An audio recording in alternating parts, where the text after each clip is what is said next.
Hello la team. C'est Loa Jal, vous pouvez m'appeler Loa. Donc aujourd'hui je vais parler des habitudes. Une des habitudes que les gens parfois euh, implémentent, veulent implémenter. Parfois ça ne tient pas parce que on fait parfois les choses à l'envers. On veut implémenter de nouvelles habitudes, mais on a déjà certaines mauvaises habitudes qui restent là et qu'on n'enlève pas. Voilà. Et donc du coup, les anciennes habitudes euh, sont là et prennent le dessus sur les nouvelles habitudes. Ce qui fait que parfois, on a l'impression d'avancer de 4 pas et de reculer de 6 pas. Voilà, donc du coup, on stagne.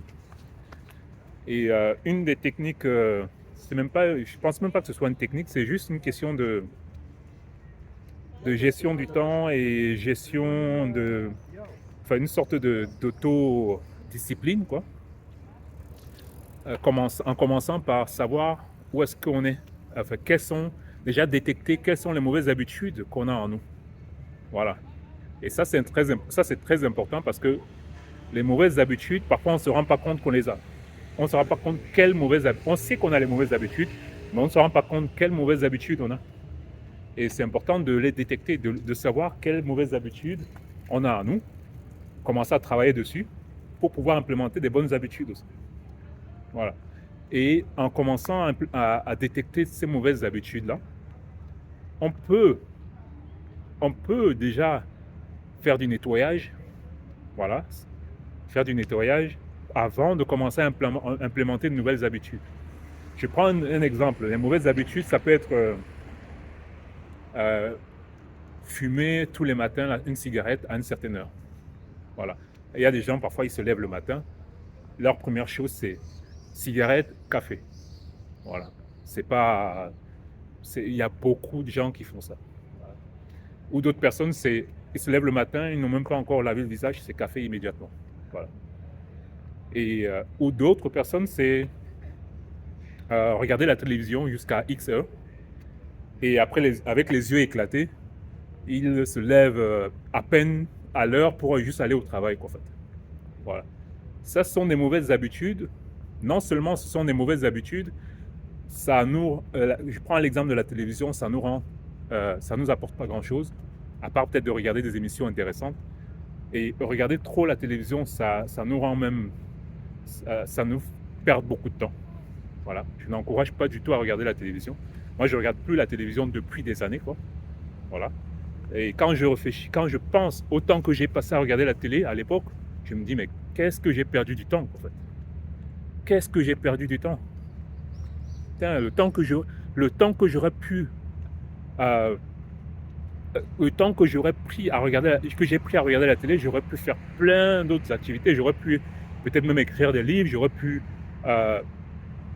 apprendre une nouvelle langue. J'aurais pu, euh, euh, je sais pas, passer un autre master.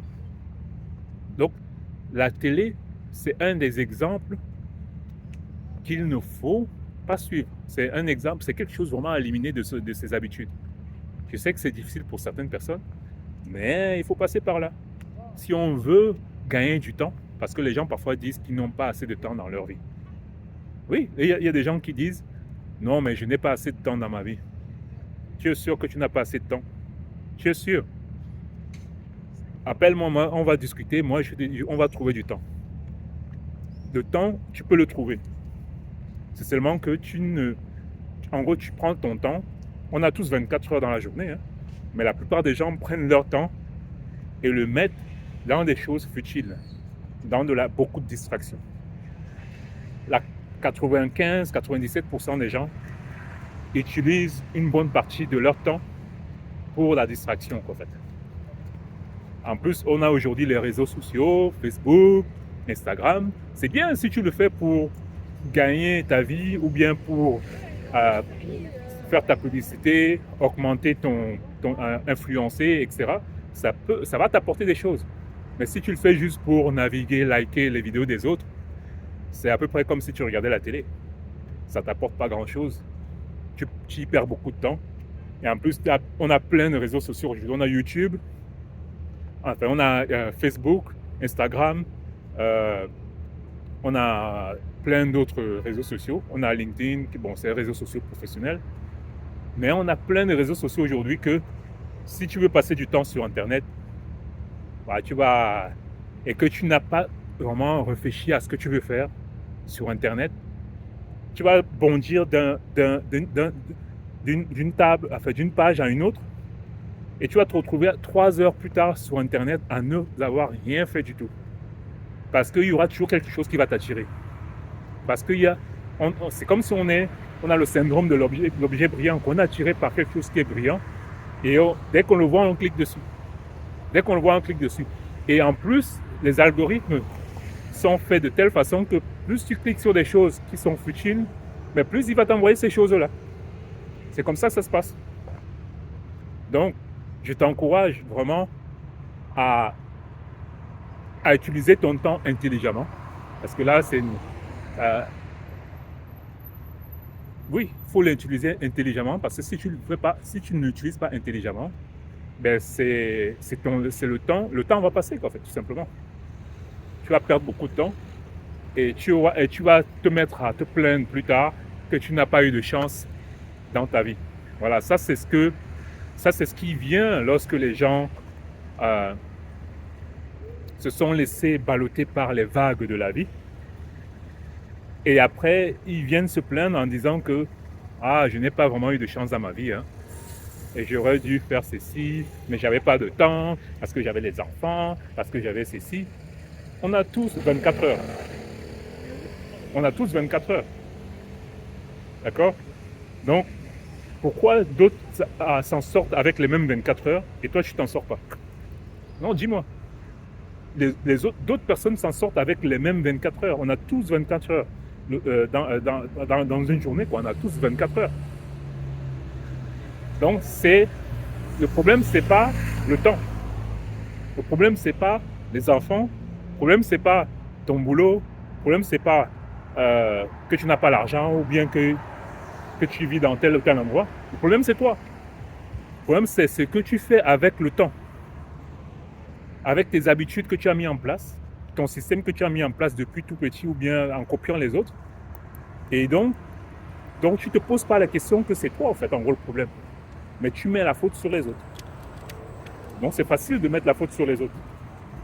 Alors que parfois, c'est soi-même.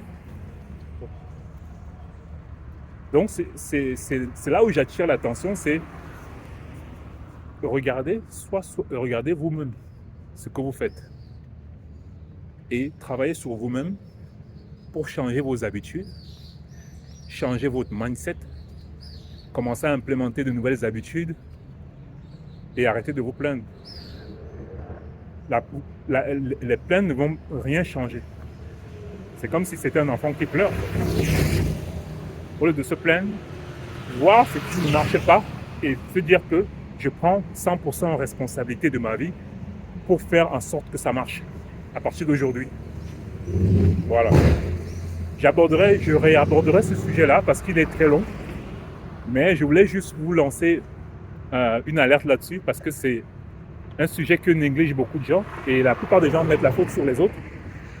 Et je voulais juste vous dire d'arrêter de mettre la faute sur l'extérieur, sur l'environnement. La faute, c'est votre propre faute si les choses ne vont pas bien. C'est votre propre faute. Moi, quand je me plaignais, quand j'ai commencé à me plaindre, je me suis rendu compte qu'en gros, il y a plein de choses qui n'allaient pas bien dans ma vie à cause de moi-même. Avant, je ne faisais pas ça. Avant, je me plaignais de ce qui n'allait pas à côté, que ce soit au boulot, que ce soit dans mes relations, etc. Je me plaignais des autres. Et après, j'ai appris, je me suis dit, il faudrait que j'arrête de me plaindre des autres, soit que je mette la faute sur moi-même. Mais ça fait faut un shift mental pour y arriver à ce niveau-là. Il faut un shift mental, soit en lisant des livres, soit en regardant des vidéos comme celle que je suis en train de faire. Il faut un shift mental. Et parfois, il y a même des gens qui regardent ces vidéos-là et qui lisent des livres, mais ils ne veulent pas faire le shift mental. Si tu ne fais pas ce shift mental, tu ne vas pas évoluer. Tu vas rester tel que tu es et tu vas continuer à te plaindre jusqu'à la fin de ta vie et tu auras une vie misérable et tu n'auras que tes yeux pour pleurer, quoi. Voilà. Donc, je m'arrête là. Je vous demande si vous pouvez cliquer, liker, partager et je vous dis à bientôt. Merci, bonne soirée à vous.